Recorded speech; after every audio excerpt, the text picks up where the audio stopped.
The woman was, in fact, the leader, not just for the patrol but for Sector 6, Colonel Kukino.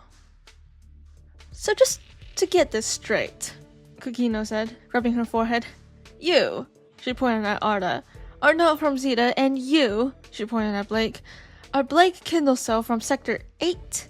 And after a counterattack on the Imperialists at Jolkincliff, Arda was supposed to leave this planet, but didn't, and now you're here to escape the Imperialists at Sector 8. Blake shrugged and winced. One of the Norspheres from Sector 6 was tending to his wounds, despite Blake's prior protests that he could handle himself.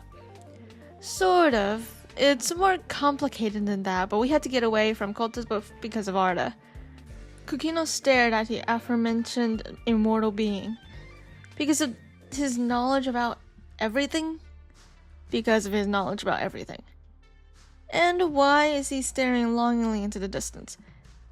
He's in a process of developing a personality, but that is a good question. Arda had indeed been staring into the distance. It had been on and off, that feeling, but it was there again. That urge and temptation to go further in Lucento, to find something, whatever was there. He couldn't help but scan the buildings, trying to pinpoint the position, even if he had no idea where and what he was looking for. He had no image, no picture in his mind. He just knew it was somewhere, and that he had to find it. They were at the top of the building Arda had been eyeing earlier to escape Tuna. A strange contraption was in one corner of the roof, with a long tube that ran down the side of the building and into the water, where it seemed to reach all the way to the original floor of the city. A large manual cranking machine was on one side. Okay, but why our sector? Kokino asked, not for the first time. You do know that our sector is the deadliest this time of the year, right? You're lucky we were here, because if you had arrived any other day, or heck, just a few hours earlier or later, you would be dead by now. Blake was perplexed. Do you not do patrols? No! It's too dangerous to do so. If Lucento was infiltrated, the enemy would die by seagulls and tuna and jellyfish before they even navigate past the harbor. So then why are you here? Arda turned to face the colonel as well. They didn't do patrols. Dangerous or not, it was even more so if they didn't keep their borders secure. Were the seagulls really that terrifying? Arda couldn't imagine how so. Well, you just happened to get here a few minutes after we sent out resources to Sector 4. Flooded or not, Lucento is still a major port, and we still do our jobs. Kukino shook her head, and put a hand on Blake's shoulder. You should count yourselves lucky you happened to arrive while we were in the vicinity, and saved you with our wave call. Arda pointed at the contraption. Is it that? Is that how you saved us? Kukino nodded. It's quite a feat of engineering, but it only works in warm water. I'll show you. She turned and called to a Norsphere standing around, picking at their nails. Hey, Daniel, call it. Daniel rolled his eyes. Okay, why is it always me? Why can't, I don't know, Hulkiax do it? Because you need to get off your lazy butt for once, dude. Come on, no slacking off or the seagulls will bite your head off and I'll let them. Daniel grumbled some more complaints, but slowly walked over to the contraption. He turned and spread his arms to show off the contraption with a very tired expression that signaled his desire to just not exist or be anywhere in that current moment. Alright, this is the wave call. You guessed it, calls waves. And it's very, very annoying, because for some reason the engineers just decided not to make it remote control. Daniel grabbed the crank and rotated it several times, which seemed to be quite difficult. This is a small one. He let go of the crank and it flew back in the other direction like a spring or a rubber band, and returned to its original position. At the same time, the same thing happened to the water as before. A sudden tide rushed up, and a current carried everything in the water out of the city, into the ocean. The water level rose half a meter or so before slowing, settling, and descending again. Ta-da! Daniel said, without much enthusiasm. Kukino turned to them, smiling, but she had developed a tick in her eye. He will get attacked by seagulls someday, and I will be on the sidelines, just watching. Anyways, that's the wave call. Now to repeat my question. Seagulls in the distance, ma'am, someone called from where they were standing guard. She glanced over and confirmed that there were, in fact, a group of seagulls heading their way. Ah, well, let's take this inside. Come on. Which wasn't very hard, considering they just had to go down the broken stairs and stay away from the windows and doors. They dragged out a few chairs and sat in them, and Arda had just settled in when he felt a jolt run down his spine. He sat up straight, glancing around the room in alarm. That familiar feeling was back, tenfold. This... Blake answered before Kukino had to ask her question again. Well, Sector 6. No one will really expect us to be here. The colonel narrowed her eyes, but she didn't seem to have any negative impression of the two. Actually, I should ask first. How did you get here? An imperialist drifter, Blake answered. Arda would have stared at him in confusion for revealing the fact, but he was still stuck in his own mind, for reasons he couldn't fathom. This room felt too empty. Shouldn't there have been a computer there? A table with all kinds of equipment and notes? Why wasn't there anything in that room? Kukino's spine straightened, but as she opened her mouth, another North Sphere blurted out, Imperialist drifter? What? Did you steal one from their camp? No, well, it's a long story. They took a detour to drop us off here. It was also because we, especially Arda, kind of saved their skins. The Sector 8 member stared at him. Interesting. Wait, so they could have taken you on a detour anywhere on a drifter, Kukino said, taking over quickly. I get that Sector 6 is closest, but Sector 9, though the journey will be risky, will be a lot safer. And they're the sector with the best military personnel. It's quite literally a fortress. Blake shrugged, and seemingly completely stumped himself as well.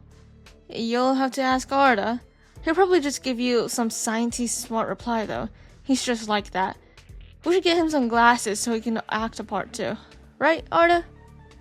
Arda didn't respond, too busy identifying the feeling.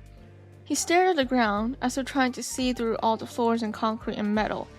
He wished he could. Why didn't he have X-ray vision anyways? Or sonar? If he really was the pride of humanity. Actually, no, he couldn't think about that right now. It was just that there was something familiar about the building. Perhaps when they were standing on it, he couldn't exactly see it and recognize it from a different perspective. But now that they were inside the building, it was an entirely different story. Arda stood. What are you doing? Kukino asked, alarmed. She matched him, standing up. She put a hand on her hip, frowning. Hello? Blake stood slowly and snapped his finger in Arda's face. Arda? Arda! I've never seen you this zoned out before. Are you alright? His voice was laced with such genuine concern that Arda finally looked up. By then, he gathered the attention of everyone in the room.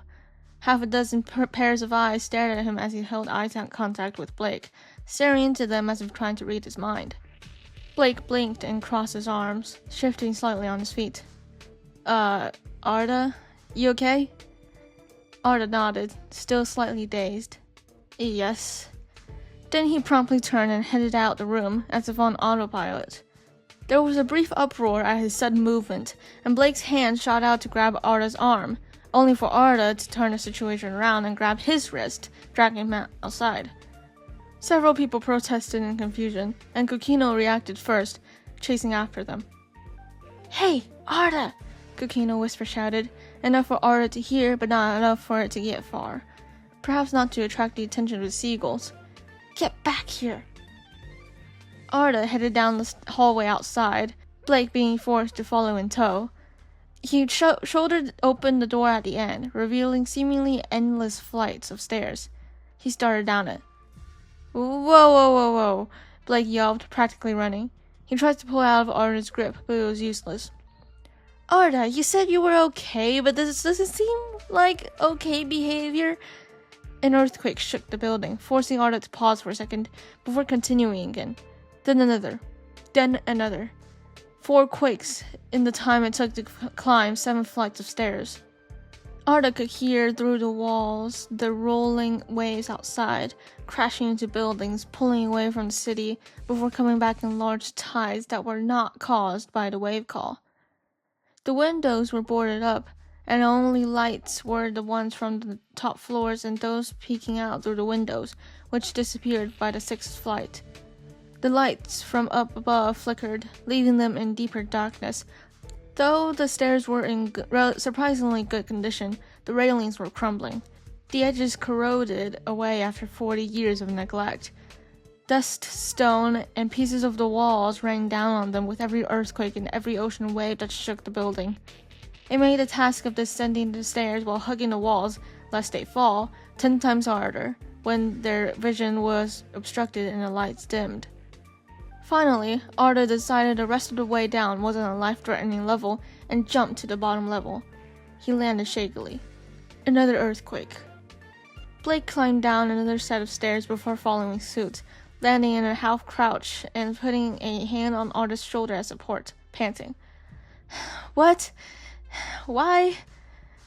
Arda couldn't see in front of him. It was too dark, but he didn't need light. This building was familiar. This entire building was somewhere he'd memorized and walked every inch, seeing it every day for months on end. But why? How? Picturing the exact structure, Arda walked forward and kicked the door open. If it had been anyone else, they would have broken their foot. For him, the door flew open. Blake, what is going on? Kukino shouted from above, along with several other sets of footsteps. I don't know. Blake followed Arda slowly. Arda heard the rustle of her clothing and a click before a beam of light suddenly appeared. He glanced over his shoulder. A new flashlight that Blake had gotten from the drifter was in his hands. He coughed. Ugh, it's dusty here. What is this place? Kukino asked, having made it to the door. Her ocean suit, which was customized for Sector 6, had stripes lit with a bioluminescent blue light. She put her arm up against the doorframe, peering in. It's also cold. It was cold. Actually, it was freezing, but it wouldn't affect them much. They wouldn't be staying for long. You can turn that off, Arda said to Blake, gently. He frowned. Why? Arda strode a few steps forward and flicked the switch. He knew what to expect, but he also didn't know. A room was lit up. Long LED lights all turned on one by one, revealing a large basement with long rows of table filled with papers, notebooks, pens, more perpetual motion contraptions, and more, until none of the tabletops were visible. One thing stood out in particular in the middle of the room. A small square device, which lit up immediately with green light. What? Kukino looked around with fascinated eyes, but she tried to hide it with her sarcasm. Wow, this is a nerd's cave. What are all these papers? Tests, Arda answered, stepping forward. Reports, examinations, essays, evaluations for me. Blake touched the page of an open notebook gingerly. Despite all odds, it did not crumple to dust. He squinted as he tried to read the distinctively different English. Log number 83, day 94, 3416 to 29. Last day working with the pride of humanity, we have decided to give him a last surprise, final evaluation, and once he completes it, we've all prepared something for him to take back to... Blake stopped, mouth agape, breath stuck in his throat. His eyes widened. He took a breath and tried again. We've all prepared something for him to take back to... What? What? Kukino asked. What does it say? Arda knew what it said. It says Kindle. Just then, the device in the middle seemed to receive a signal, a cue, and a shimmering green hologram appeared, projecting from the lights at the top. A screen appeared. Voice recognition and activation, Arda thought. A middle-aged woman's face, but had a certain elegant grace to it that made her seem a lot younger, was displayed on the screen, off-color but clearly with long blonde hair in a high ponytail, clear gray eyes, and something undeniably familiar about her features. Then she started moving, and a sound echoed from the device. "Hello, dearest Arda Zephne," she said, her voice also ringing a particular bell in his mind. She smiled with such mirth, but also sadness, as if she understood the situation very, very well, even if she was supposed to be dead. "I suspect that when you see this recording, if you ever do, it'll be a long time no see." Cleona Kendall. The name came to mind without a single hint of doubt, but his voice wasn't alone. He stared at Blake in shock.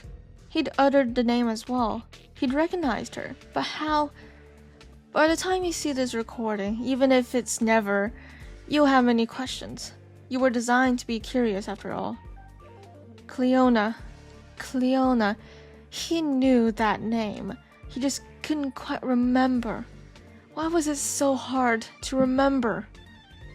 Cleona Kendall flipped her hair casually behind her shoulder and shuffled some papers on the desk in front of her, out of the camera's view. She seemed to have filmed the video somewhere else, somewhere other than Lucental, judging by the background. I can't put much into this video, however. We barely have much time as it is. So, while you might find some answers wherever you're watching this right now, you'll find a more in-depth explanation in the other video. She grinned, propping her head up with her hand. You'll know where I'm talking about. It's the one place where the name hasn't been changed, where it'll be familiar. Because you're looking at the leader of that place right now. If you somehow find this recording after civilization is completely destroyed, however, then, well, it wouldn't matter if you didn't find it, since everything is gone. Kukino was being pulled aside by a Northsphere member, and they were whispering furiously under their breaths. Arda and Blake paid them no mind. Looking off to the side, she said, even if nothing matters anymore in the future, even if Earth is destroyed and the plan doesn't work, then at least know this, Arda. She turned back and seemed to stare straight into Arda's eyes. Though you may be the loneliest being in existence in your mind, you are one of us at heart. You are human. I wish I could tell you to never forget that. I didn't get to while you were here. I regret that now. So just keep that in mind if you see this. Then, without a word and biting her lip, Cleona clicked something on the other side of the screen and the hologram blinked out of existence. There was a long, long silence with nothing to fill it. You were right, Blake, Arda muttered. His hands were shaky, and so was his heart and mind. It was suddenly unbearably cold. You were right. Blake didn't even ask what he was talking about, or joke that he was always right, or anything. He himself couldn't seem to handle it. He had turned away and was stumbling towards the door. Arda walked up beside him and matched his pace, but more steadily. He was fine, just not internally. Wait, where are you going now? Kukino asked from behind. Neither of them even turned to look at her. Blake shrugged. Isn't it obvious, Colonel? We're going back. Back to Sector 8 again. After less than an hour here, and we're already headed back to Coltus. Why? To find the other recording, Arda answered. To get answers, to find the truth once and for all. She paused. Where are you going to find that? Then, they both said, at the same time, Kendall Square.